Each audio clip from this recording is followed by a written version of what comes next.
fenómeno atroz, una catástrofe que se vuelve a repetir en el país, en México, en la Ciudad de México. Estamos con Lisandro Sabanés. Buenas tardes. ¿Qué tal? ¿Cómo está esa panza, por favor? Explotando. No. Acá. En desarrollo. Televisando. ¿Hay sala de parto preparada acá en el estudio? Sí.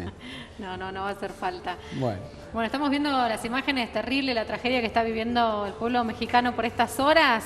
19 de septiembre. Exactamente, con eso iba a empezar, Nair, la casualidad o creer en algo superior, ¿no? De que justo el aniversario de lo que fue hasta ahora el peor terremoto en la historia de México, 19 de septiembre, pero de 1985, hace 32 años, se producía la peor tragedia en la historia de México.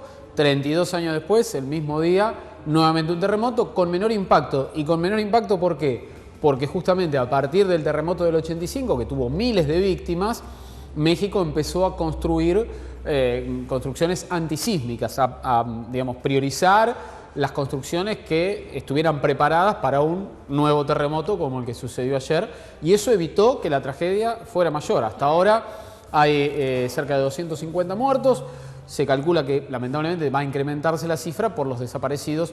Muchos de ellos deben estar bajo los escombros. Lo curioso en este caso que no hubo alertas previas, de decir, se desató como de un rato para el otro. Es buena la pregunta, Nair. Hubo alerta. Lo que pasa es que la alerta para el caso de los terremotos son muy inmediatas. 30 segundos antes, hoy en la radio, en FM Cielo, entrevistamos a un argentino que vive en México y que lo vivió en carne propia. 30 segundos antes llegó la alerta. ¿Por qué? Porque justamente por el tipo de fenómeno natural, el terremoto no puede ser previsto con mucha anticipación. En este caso, el temblor original se dio a 100 kilómetros, 150 kilómetros de la Ciudad de México y llegó enseguidita. Entonces la alarma, que existen las alarmas antisísmicas, solo pudieron avisar de esto 30 segundos antes o 2 minutos antes. En realidad me confundí de número. 2 minutos antes avisaron, 30 segundos duró el movimiento de la Tierra, que para los que lo vivieron es una eternidad, ¿no? Pero solamente 30 segundos. En las imágenes se ven algunos edificios que se mueven producto de estas construcciones antisísmicas, otros probablemente más viejos se derrumbaron. No resistieron y se derrumbaron, ¿no? Pero bueno, insisto, la tragedia pudo haber sido mayor. La conciencia que tiene el pueblo mexicano a partir del episodio del 85, de hace 32 años, sobre esto, hizo que inmediatamente salieran a la calle, que es lo que hay que hacer cuando hay un terremoto. Lo contrario de lo que sucede cuando hay un huracán, ¿no? Que hay que esconderse, meterse en el subsuelo. Bueno, acá hay que salir.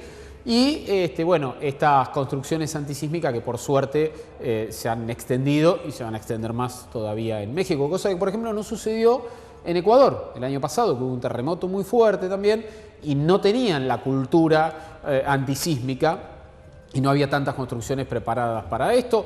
O, si querés un ejemplo más casero y más atrás en el tiempo, el famoso terremoto de San Juan en 1944 en nuestro país. Porque esto de la globalización, ¿no?, nos hace ver como algo ajeno, totalmente ajeno, el terremoto, México, mirá, qué suerte nosotros acá, si querés, que claro, tenemos otro tipo de fenómenos naturales, en la Pampa, llana y como húmeda, inundaciones, sí. Pero en nuestro país, la zona cordillerana es proclive a los sismos también, ¿no? Están todavía trabajando los rescatistas justamente para encontrar personas entre los escombros. Las víctimas son más de 250 hasta el momento, el número que va a ascender claramente con el correr de las horas, lamentablemente. Y hay también está la esperanza de muchos que se han quedado sin electricidad y por lo tanto sin el celular, ¿no? Uno se pone a pensar cómo sería la vida sin celular. Bueno, gente que no ha podido enchufar, no ha podido avisar que está bien. Hoy se conoció el caso de un argentino en ese sentido, que no había podido avisar porque no tenía dónde enchufar el celu y no tenía manera de confirmar que estaba bien. Hay expectativa con eso, pero bueno, a medida que pasan las horas sí se vuelve más difícil creer que los que están desaparecidos, son cerca de 30 o eran cerca de 30 hasta hace un rato, estén con vida, ¿no? Más allá de lo que vos explicabas de lo difícil que es por ahí anticiparse a este tipo de fenómenos, fue completamente inesperado, ni siquiera se venía hablando. Sí había habido ¿cómo se dice? Una reconstrucción, no, cuando simulás, un simulacro. Un simulacro, sí. Un simulacro de evacuación. Hubo un temblor hace creo que un mes atrás. Lo que pasa es que ese había sido a 700 kilómetros de la Ciudad de México, en la zona de Chiapas, la famosa zona de Chiapas. Entonces el impacto fue mucho menor, no se notó tanto como que fue a 150 kilómetros. Los mexicanos están siempre con no sé, no es la expectativa la palabra. Se pudo ver en los videos igual, que están preparados. Están digamos, preparados, ¿no? lo tienen en cuenta, forma parte de su cotidianidad la posibilidad de un terremoto. De hecho, hay un video muy conmovedor que muestra cómo los rescatistas empiezan a cantar Cielito Lindo, la famosa canción mexicana, tratando de matizar el mal momento y darle un toque de la cultura local, ¿no? No solo los terremotos forman parte de México. Bueno, del mundo internacional tenemos muchos más Sí, temas siempre, para charlar, siempre, digamos, por nos vas a supuesto. comentar algo más, tenemos que... Sí, está dar vuelta a la desarrollándose página. la asamblea de la ONU. Hoy habló en representación argentina la vicepresidenta, Gabriela Michetti. El presidente Macri eligió no participar de la asamblea. Una asamblea fuerte, con impacto. Fue criticado Sí, Mauricio Macri por porque no hacerse presente en la ONU, corresponde ¿no? en general que claro. los presidentes estén, es un evento de primer nivel, ¿no?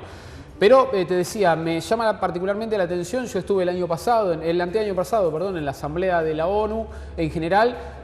La ONU creada a efectos de, digamos, generar paz en el mundo después de la Segunda Guerra Mundial, para que no se repita ese tipo de conflicto, un conflicto de esa magnitud, se ha convertido en un escenario de beligerancia, ¿no?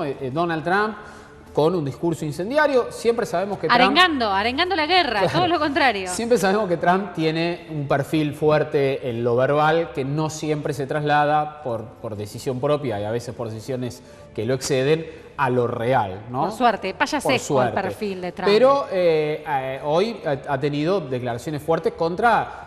Son tradicionales enemigos de Estados Unidos, algunos más novedosos, otros de siempre, pero bueno, en un mensaje mucho más duro de lo habitual o de lo que veníamos acostumbrados con Obama, que también tenía políticas hostiles contra muchos de esos países, pero por ahí no lo expresaba de otra manera. Trump es más directo, ¿no? Entonces hay que terminar con Corea del Norte, lo de Venezuela es insostenible.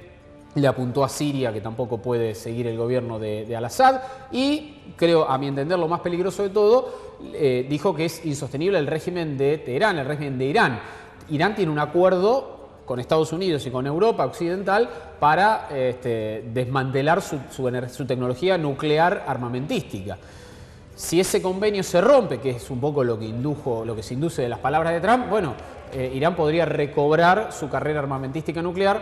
El tema nuclear está en el tapete ahí en Corea del Norte. No es la mejor noticia para el mundo que vuelva a ponerse sobre la mesa la tecnología nuclear militar, pero bueno, si se rompe ese acuerdo, el presidente de Francia, Macron, salió a responderle a Trump y a defender el acuerdo con Irán, entre otros puntos. Veremos si esto pasa de las palabras a los hechos o es otra más de las muestras retóricas de Trump, que también tiene que dar mensajes internos. Él tiene que mostrarse fuerte para sus votantes, para su gente. Está en un momento complicado de su gobierno, no termina de arrancar muchas de las medidas que él pretende tomar.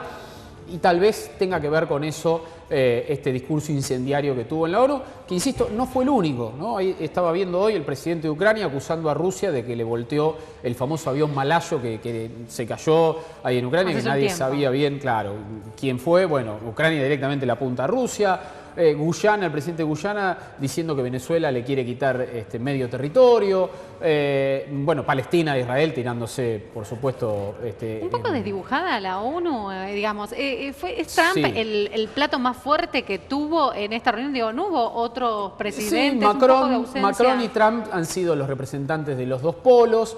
Tienen diferencias en estas cuestiones, ¿no? En lo valórico, en lo cultural, en el tema de la guerra. O la invocación a la guerra, todavía no hay ninguna guerra nueva, digamos. No tienen tantas diferencias en lo económico. Macron está avanzando con un plan de flexibilización laboral, de reforma laboral, digamos, muy proclive a los empresarios y a las ideas, como Trump, que es un empresario, ¿no? Pero en esas cuestiones se disocian. De América Latina, tal vez el que marcó un poco la ruptura con esto fue el presidente de Costa Rica, Luis Solís, que le tocó después que Trump, al poco tiempo de Trump, y marcó ahí la distancia con respecto a lo que serían las posibles intervenciones militares de Trump, ¿no? Alertó al mundo y a la región en favor de la paz. Costa Rica es un país que no tiene ejército, entonces tiene digamos, el argumento suficiente para plantarse en ese lugar, ¿no? No, yo te lo planteaba, digamos, en función de esto que vos decías, justamente, que el inicio, ¿no? La posición de la ONU tiene que ser evitar las guerras, y se está, digamos, bancando de una forma como muy liviana este tipo de discursos y que casi lo de Trump ya, digamos, es payasesco. Vos dijiste directo, yo diría que es un fundamentalista, ¿no? Yo creo que hay que esperar los hechos, no quedarse solo con las palabras. Trump es un hombre que tiene palabras incendiarias, todavía no ha incursionado en ninguna guerra nueva, no ha hecho nada novedoso respecto a lo que venía haciendo Obama en lo concreto, digamos, en materia de guerras, ¿no? Sí tiene una retórica más incendiaria, más dura, más fuerte. Hay que esperar. Yo prefiero ser más prudente antes que digamos, dar por sentado que los discursos se condicen con lo que hace después Trump como presidente. Esperemos, y me encantaría que tires ese llavero así, que los años digan que hay que tirar en la elección. ese llavero con la cara de Trump. Muchas gracias, Lisandro. Un placer.